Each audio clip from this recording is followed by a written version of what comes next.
Greetings. I'm Dr. Jihan, and this is Raising Resilient Minds podcast, and I'm your host. Today, I'm excited to have a group of 4 young men who represent the Holistic Kids show. And they are here because they actually have a new book that they are about to release called The Teen Health Revolution as well.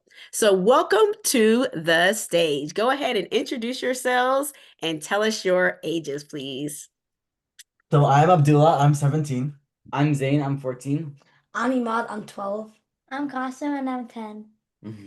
So I love this because for those of you who listen, I have two 14-year-olds and a 10-year-old. And so they are right around the ages of my children. So these young men are actually, well, I should say, one young man, a few boys in this house today. They have been really pivotal in making sure that the youth voice is heard when it comes to being healthier, making sure our mental health is better, and also some tricks on how to get your kids to eat foods that they probably wouldn't eat. And so I definitely applaud their mom, Dr. Madiha Saeed, because she has written several books on health and wellness, especially trying to get your children to eat the foods that they need to eat. And that has definitely trickled down to these young 4. And also there's one more who I'm sure in a few years will be joining them.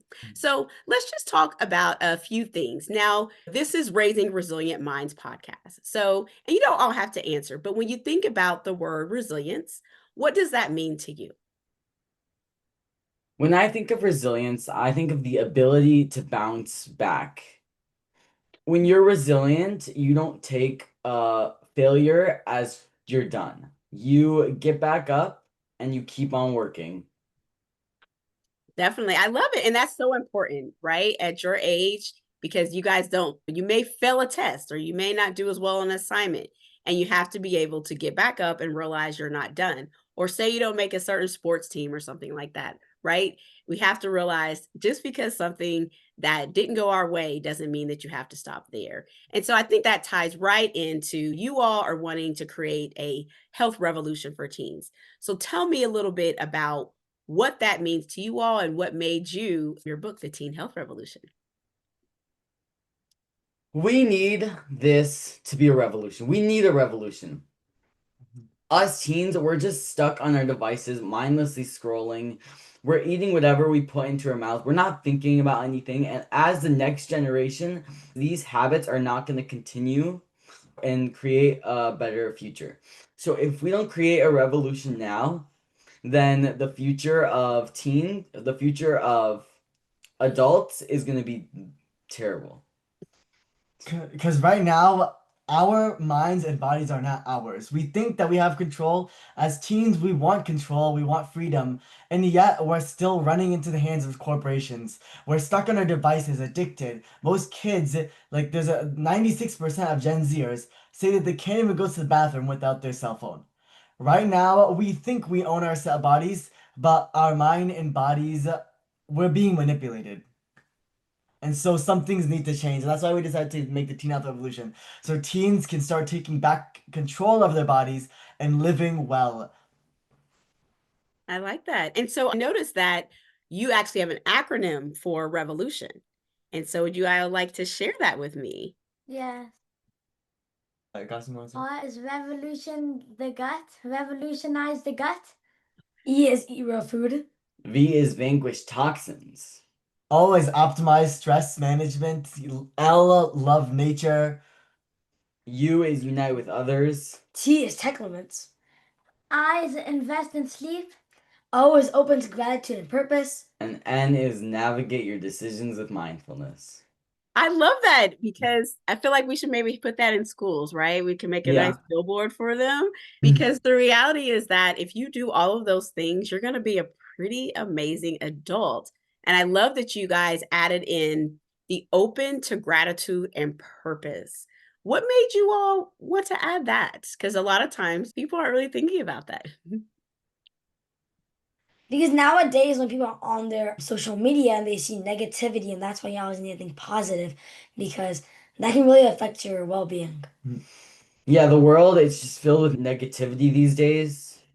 The news, social media, just around us. Everyone's being mean to each other. It's negative, especially teens' minds to always be perfect, to maybe like not get these negative points of views.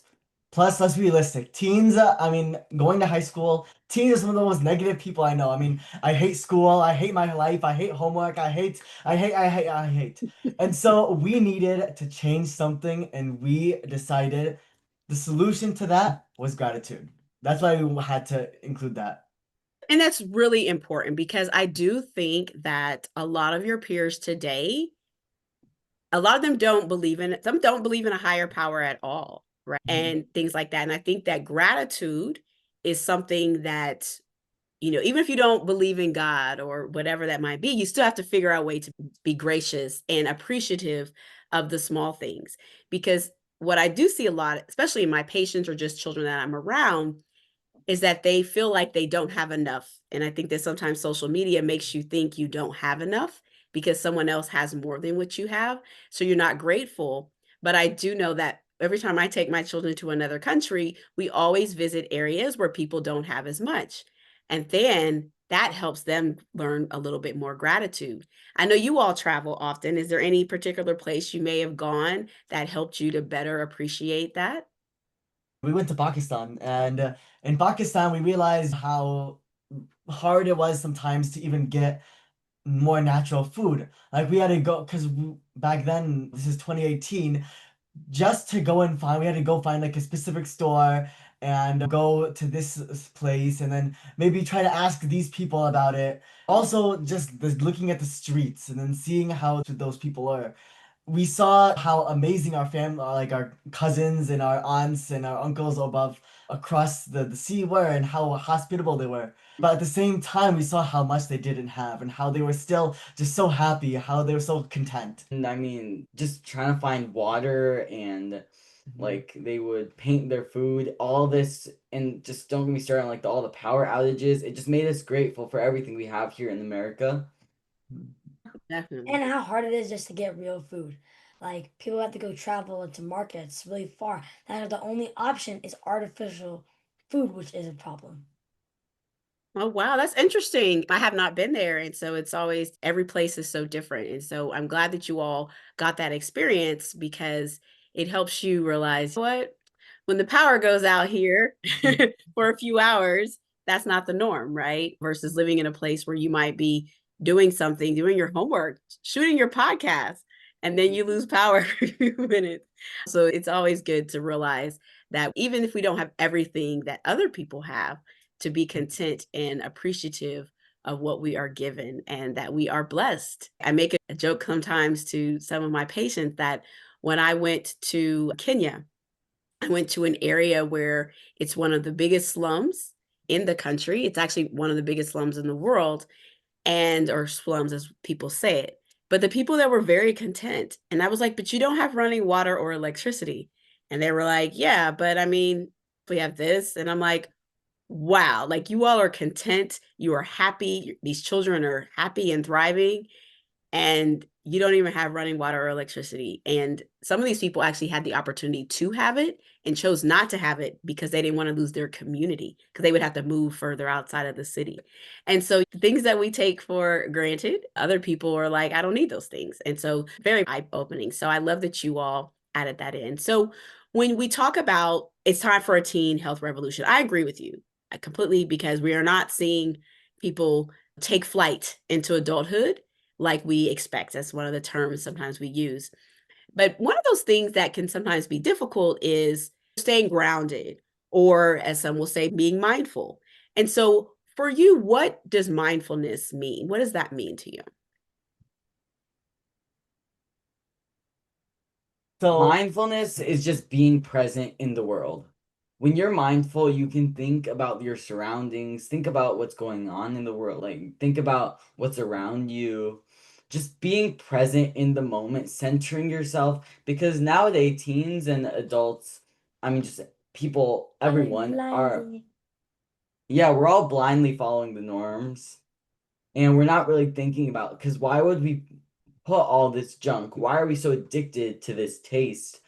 Maybe why do we constantly want to scroll? Like, we never think about these. Instead, we just follow the herd.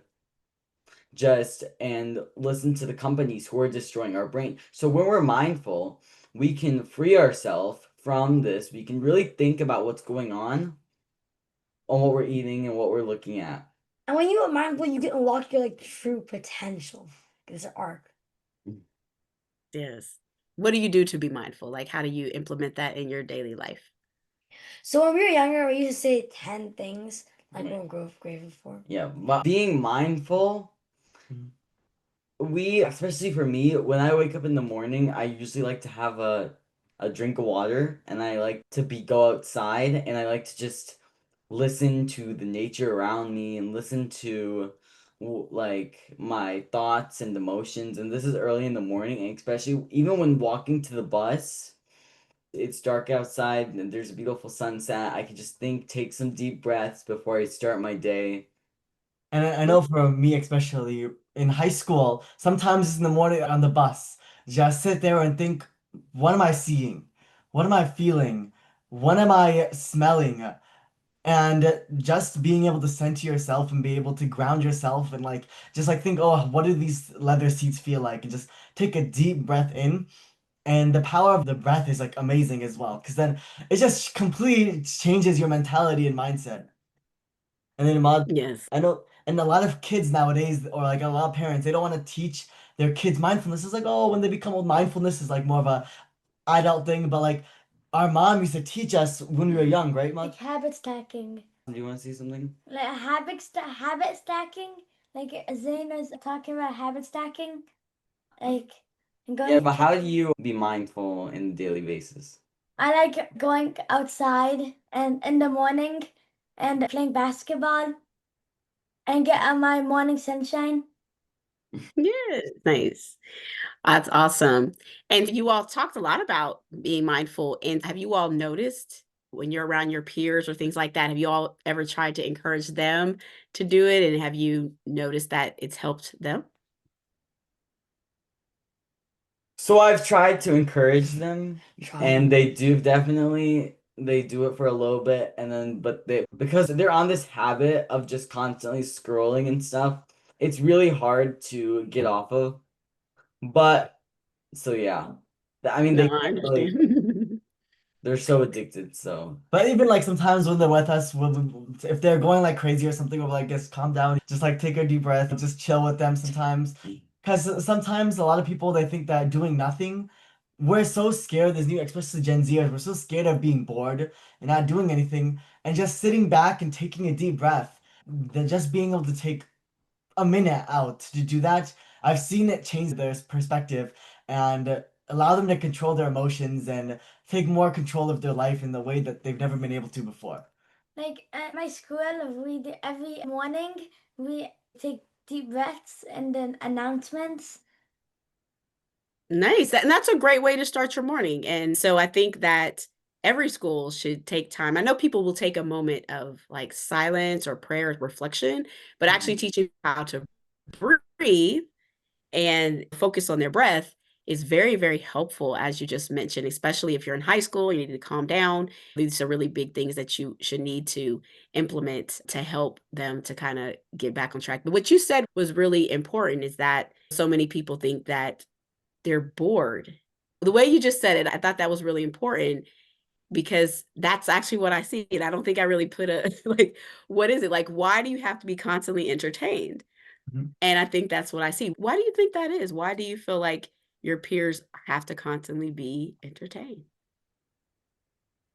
We live in right now, like this generation, this society that we live in, we're kind of taught that companies that come out and they say, here's an iPhone so you're never bored.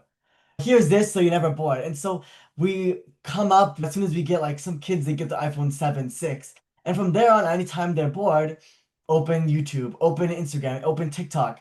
And I know even have they probably seen like kids can't go 5 minutes without wanting to open up their phone and text somebody and like even like in middle school and elementary school. Not, Not as much Like the fact and like the notification that's ringing in your bell, like it's lit like ring on the phone. It's literally wanting you to pick it up. So we've been brainwashed to not want to be bored because iPhones are fighting for that time. The companies are fighting for that time. Like when you're bored, you should come visit us. And so it our time is not ours anymore. And it's such a big part of the puzzle in why there's so many problems, especially with teen mental health as well, because they get those dopamine hits. And it's overlooked just so much in this society. No, it really is. And it's sad because it's corporate greed, right? People are making money off of those that you said, those notifications. How, and adults, I hope you're listening because even in the office, I'm like, how's your child doing? Hold on.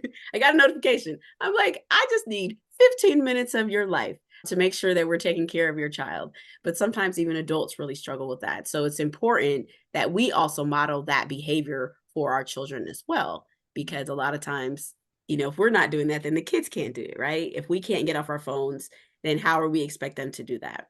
So let's really get into a little bit. I know you all love to eat. You guys eat the best food. Like I love when I get to taste your mom's food. And my goal is to be able to cook that well one day. So, but in terms of how difficult is for you all, because I know that you all do not eat a lot of the ultra processed foods, the artificial things added. So, for people not as aware, they're not doing like your Splendas and your aspartames or your monosodium glutamates and a lot of these other additives or red dyes and things like that. They're not eating any of those things. And they actually don't either. And so how difficult is that for you all when you go to other things or you're around other social settings? Like how do you stay resilient, right? In these spaces when people are like, just eat the pizza. What do you guys, how do you guys keep from doing that? But we always like know why is it bad for us, because if we don't know why it's bad for us, we're probably just not happy, right? So we know why would we have something that would be like not beneficial to us. Everything we eat is supposed to help us, not just like make us more sick. That's why every single bite that you take is either there to help you or hurt you. And when we know that red 40, yellow 5, these are actually carcinogens that lead to cancer, and people are just eating it like it's food, and they think that's not going to have any negative effects on them. And yet we're just people. This is the reason chronic diseases are on the rise, obesity is on the rise, diabetes is on the rise, mental health even is on the rise, and we think that it's just not going to affect us. But I know like Zain and Emad, they used to have rashes all over their body, and once they started to realize the benefit of natural foods, they're completely free of any chronic diseases now. So is that how kind of prompted you guys into a little bit of this different eating? It's because we're educated. We know what we're putting inside our body. We see the ingredients labels. We do our research. We why imagine if instead your Doritos were labeled can cause cancer on the front. Would you want to eat it? Wait, Probably not. it said it's in the back where nobody looks at, right under the food labels. They often hide things under those labels, unfortunately. So you're very fortunate, right? And that you are educated. You have a mom who's very passionate about this. You've been able to interview like 200 people on your podcast who definitely help educate as well. So I know that's why you guys created your book so that your peers are able to understand and learn. So, what are some of the things that you want parents to know of why they should buy this book for their children and encourage them to read it? Teens need this book.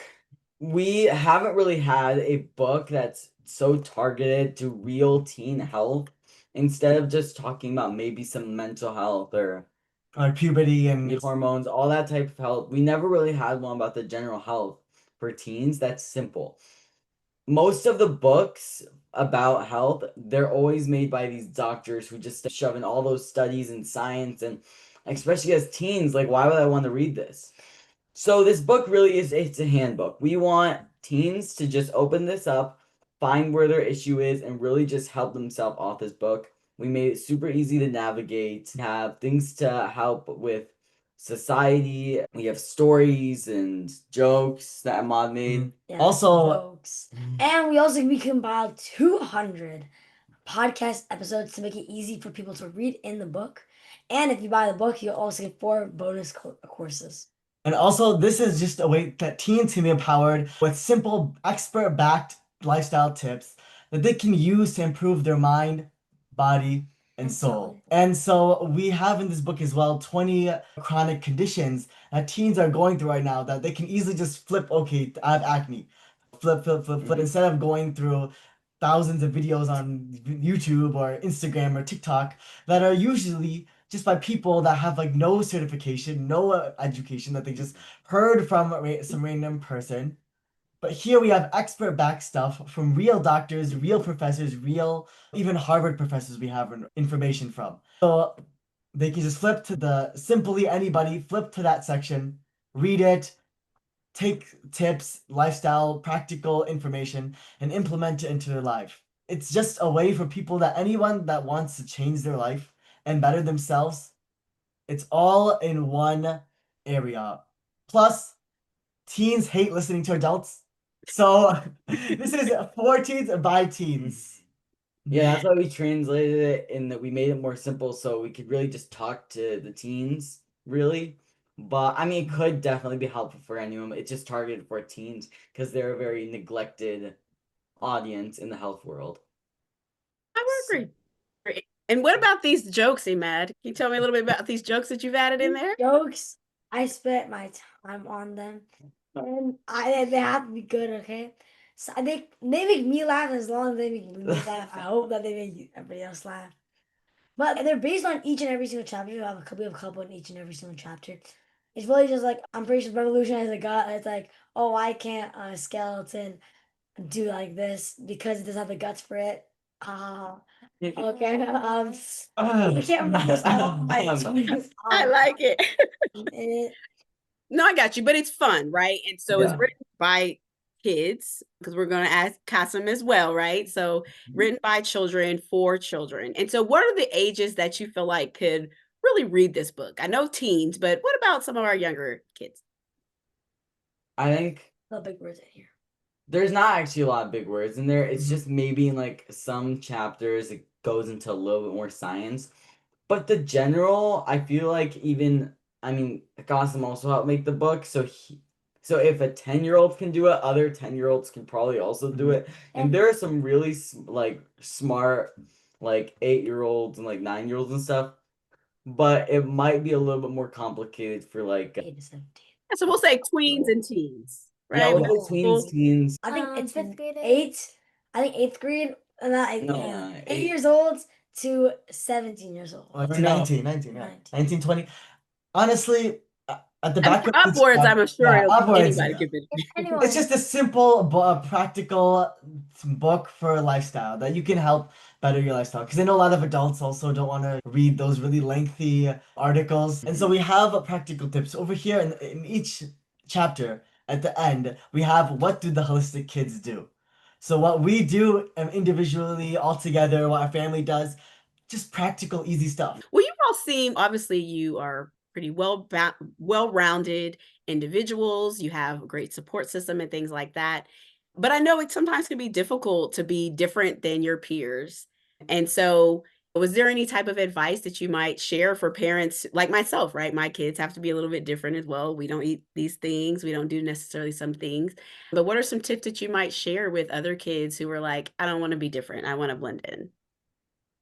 All of those other kids, they're all poisoning themselves. They're all eating junk food. They're 10 years down the line, 20 years down the line, they're gonna be like, oh, why did I do that? Like they're not gonna have as much energy. For us, we know when we don't even see what they eat as food anymore. They're eating a bunch of Skittles. It's basically plastic garbage. So like when you're junk, you are junk. Exactly, yeah. And nobody wants to have like a junky brain and a junk body.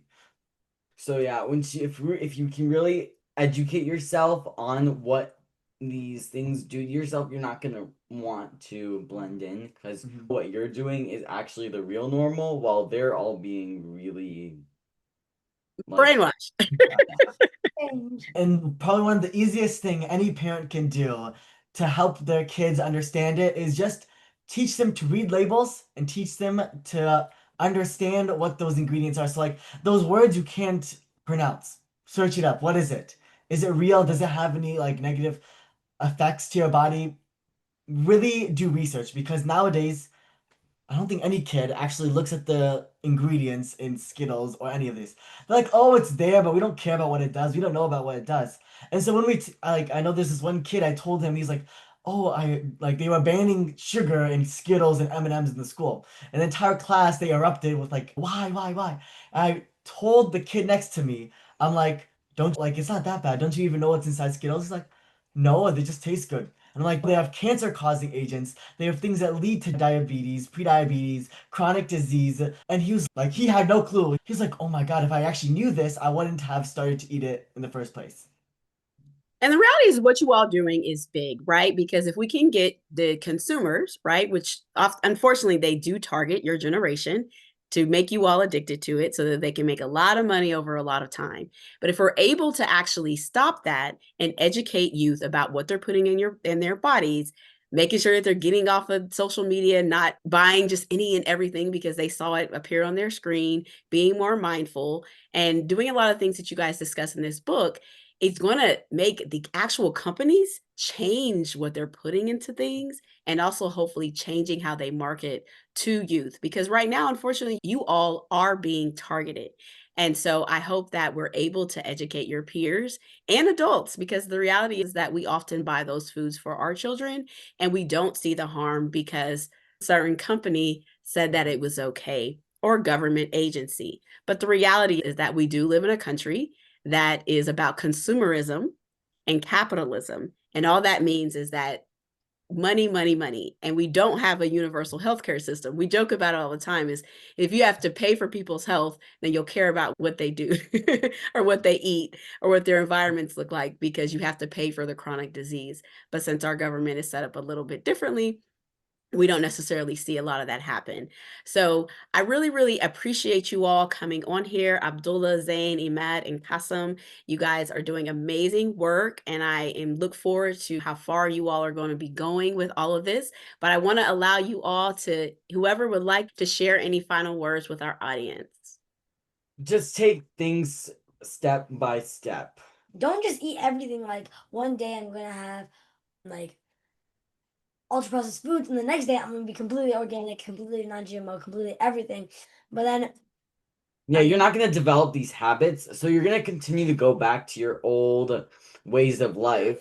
So you're not going to really learn and we're not going to really continue this habit and like this lifestyle, and it's not going to make as big of an impact in your life. you're just gonna have it like one day, and they're gonna be completely on one day. But then you're just gonna forget everything you learned in like a couple like days. It's going to take baby steps, right? Yeah. Definitely. Exactly. Like we always say, it didn't happen overnight for us. Yeah. 10 years, 1 month, like after 2 months, we stopped McDonald's. But at the same time we were having McDonald's, when we stopped at McDonald's, we still having Popeyes because we were still educating ourselves. The biggest thing is just continue to educate yourself. There's so much more to learn and always try to become a better person. Definitely. And that's important. So the book officially drops. Well, actually, you're in pre-sale right now. So people can Yes. go online because I did my pre-sale. I'm excited to get my book. But when does the book officially drop? November 13th, 2025. So in about basically almost a month and a day. Yeah. Yeah. Yes. And so we hope that you guys get on that bestseller list and that hopefully all of our listeners and beyond get this book and you guys start having conversations, not just with your children, but those around you and those surroundings. Because the reality is that if we want to build children who are resilient, we have to give them the fuel and the tools that they need to actually be able to get there. And these young men are putting in the work to help with that, to help your children to be more resilient. So I'm Dr. Jihan. You can find me at drjihan.com. And this is Raising Resilient Minds podcast. Thank you all so much for joining us. That's been our pleasure. Thank you. Thank you. Bye.